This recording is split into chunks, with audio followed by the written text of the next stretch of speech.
Rick Barry, synonymous with big-time wins, especially in the championship season with a bunch of kids. You were the oldest guy out there, leading the way, showing them the way. I'm sitting with the great Rick Barry. Rick, the first question I want to talk to you about is the old ABA. You were a star in the league, Rick, but you left there.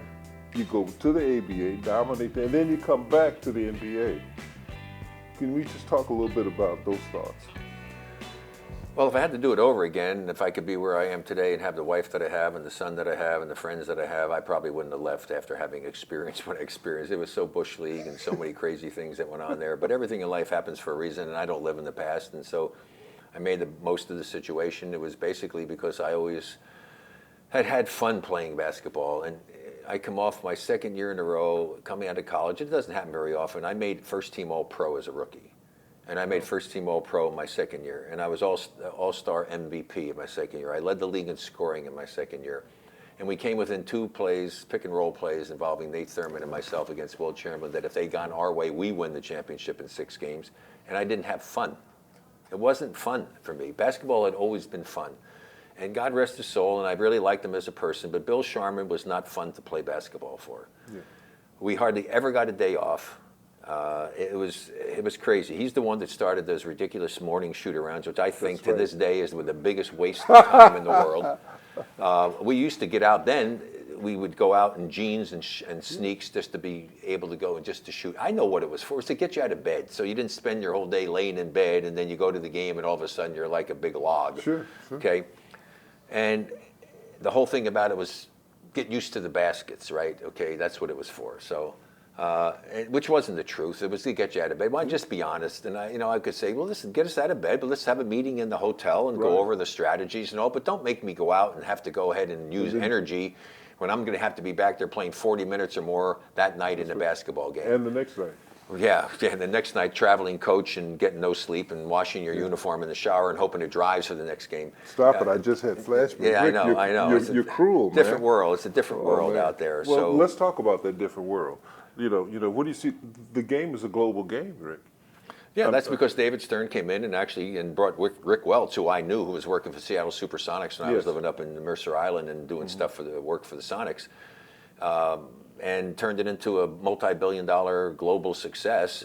75, our games are on delayed television, our finals. So that's how much it's changed. And they've gone from 12-man rosters to actually cutting the roster to 11 in 1980 to save money, to go all the way up to 15-man rosters with 2 two-way guys.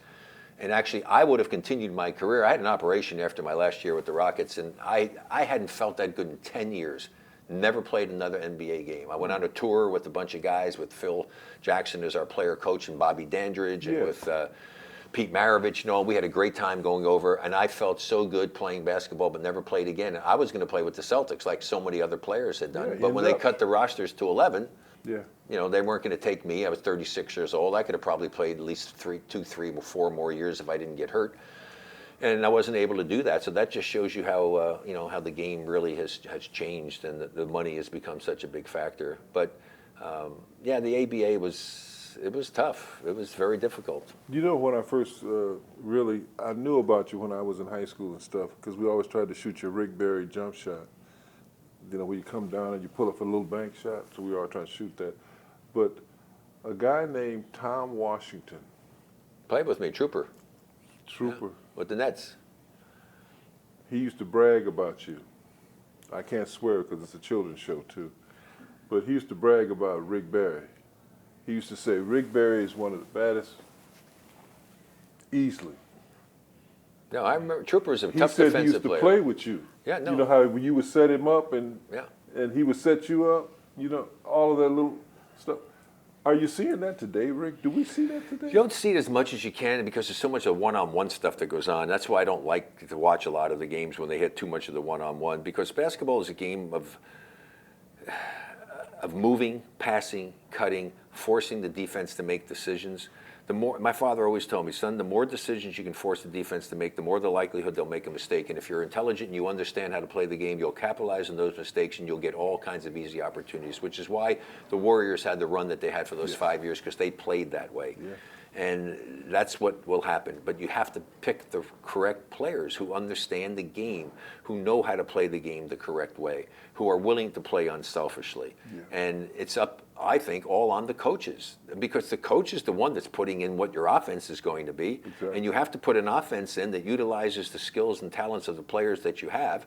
Unfortunately, all the coaches don't necessarily have the luxury of picking the players they want to play for them. Yeah. They have to play the players that are picked for them by the general managers, and a lot of the general managers make lousy decisions. Yeah, well, we've made some good ones lately.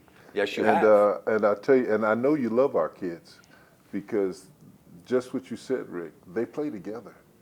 Rick, they're playing defense. Yes, first. Yes, that's your number one priority. That's defense. Our identity. Well, you have to play defense to keep you in games, because roller coaster ride is offense. Right. Defense can be constant. You go out every day and you put the effort forth and focus and commit yourself to defense. It's going to keep you in the games when your offense is having one of those little down spurts. And it's going to help you win a lot more basketball games and give you a chance. That's the redeeming thing about the NBA that I say all the time, that in all of the years I've been around it, from a kid growing up watching it to a player to a broadcaster and even coaching in the minor leagues, nobody has won a championship that wasn't a good defensive team. Can't trade points, can you?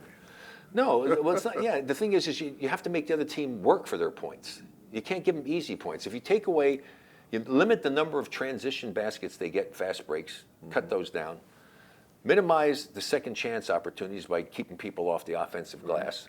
And then it used to be, make them beat you from the perimeter. Oh, well, that's changed, because the Golden State Warriors changed that. Not only could they beat you from the perimeter, they can embarrass you from the perimeter. So it's playing perimeter defense and taking away the open shots, especially threes. That's right, contest. Yes. You have to contest. Last question. Where's this game going, Rick? I mean, it's become such a social network, Rick. You know, it's global. You know, yeah, no, the game is going to happen. I told people this years ago, because I knew I had conversations with a lot of people in the league and was watching it and being in the broadcasting world. There eventually is going to be an NBA Europe, an NBA South America, an NBA Asia, and perhaps, somebody was talking, they brought it up, perhaps maybe an NBA Africa. Yes. And then you'll have those 5 different NBA organizations, and you'll have a true world championship game when the different teams will play. The best one will get a bye. The other guys are going to have to play, and then the winners, and it'll work out nicely. But I think that's what the future will hold in store. And it's not going to happen until the other places put up the arenas. Asia's going to happen because China has built some amazing new big arenas doing that. And they've got the population, they love the sport. They have more basketball fans in China than we have people in the United States. It's crazy. And so, and you're starting to get the arenas. You know, you got the O over in London. You're starting to get other arenas in other European cities. And once they get that, because of what we can do with streaming and satellites and all the other stuff here, that's where all the money's coming from. That's why they're paying the kind of crazy dollars they're paying. And so it will become very exciting to see that happen. And it's going to open up far more opportunities for a great many players from all over the world. Because even now, you look at the percentage of players who are not Americans in the NBA is pretty significant. It is. Well, I just want to thank you for spending this time. I know you've been busy all day doing interviews and probably coming in today too. Pleasure.